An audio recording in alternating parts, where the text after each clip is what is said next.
देवासाठी सकाळी घरामधून फुलं आणायला गेले, परंतु ते पुन्हा घरी परतलेच नाही. महाराष्ट्रामधील या शास्त्रज्ञाबरोबर अतिशय धक्कादायक घटना घडली.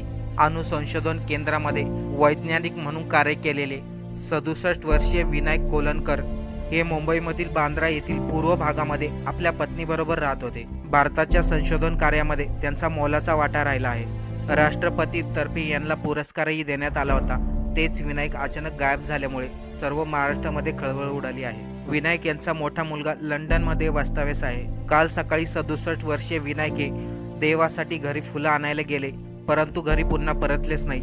घरी फक्त पत्नीच असल्यामुळे पत्नीने शेजारच्या व्यक्तींना याबद्दल माहिती दिली. शेजारचे व्यक्ती आणि पत्नी यांनी बांद्रा पोलीस स्टेशन येथे धाव घेतली.